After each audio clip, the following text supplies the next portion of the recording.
Ability మనం చేయగలిగే సామర్థ్యం ఉంటే కెన్ యూజ్ చేయాలి. ఓకేనా? మీరు చదవగలరా లేదా? కెన్ యూజ్ చేయాలి. ఐ కెన్ రీడ్, నేను చదవగలను.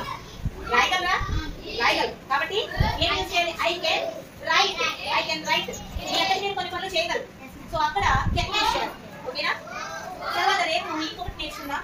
ఎల్లుండి ఇంకొకటి నేర్పిస్తాను. ఓకేనా? ఇవన్నీ మనం చేయగలిగినవి, చేయలేనివి. ప్రస్తుతం అయితే ఈ రోజు కెన్ యూజ్ చేసి కొన్ని సెంటెన్స్ అనేవి ఫామ్ చేద్దాం. ఇక్కడ కొన్ని సెంటెన్సెస్ అనేవి రాసి తీసుకొచ్చాము. ఇక్కడ పర్సన్స్ ఉంటారు. ఇది ఆల్రెడీ మీకు నేర్పించాను. తెలుగులో మీనింగ్ కూడా నేర్పించాను. సో సెంటెన్స్ ఎలా ఫామ్ చేయాలి అనేది నేను ఒక 2 ఎగ్జాంపుల్స్ చెప్తాను. తర్వాత మీరే చెప్పాలి. ఓకేనా? ఇక్కడ ఐ ఉంది కదా, ఐ అంటే నేను. ఐ కెన్ సాల్వ్ ప్రాబ్లమ్స్, నేను సమస్యని పరిష్కరించగలను. ఐ కెన్ ప్లే చెస్, నేను చదవడం ఆడగలను. ఐ కెన్ రైట్ స్టోరీస్, నేను కథలు రాయగలను. ఐ కెన్ డ్రా పిక్చర్స్, నేను బొమ్మలు గీయగలను. I can ride a bike, నేను బండి నడపగలను. ఐ కెన్ స్పీక్, నేను ఈదగలను. I can sing a song, నేను పాట పాడగలను. ఓకే? అలాగే ఐతో పాటు నెక్స్ట్ ఏముంది? యూతో సెంటెన్స్ అనేది ఏమొస్తున్నాయి? అదేంటి? ఓకే, నెక్స్ట్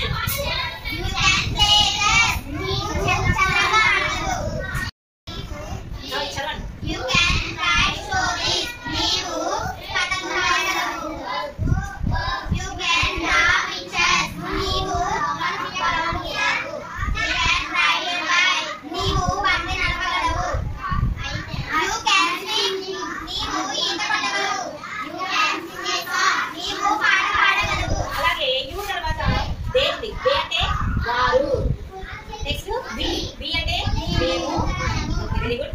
హి అతడు, ఆమె, అది, ఓకే. ఓకేనా? I can, you can, they can, he can, she can, it can. So వీటి మీద మీరు సెంటెన్స్ ఫామ్ చేసి నోట్స్లో రాసుకోవచ్చు. ఓకేనా? రైడ్ ఏ బైక్, నేను బండి నడపగలను. You can ride a bike, నీవు బండి నడపగలవు. They can ride a bike, వారు బండి నడపగలరు. We can ride a bike, మేము బండి నడపగలము.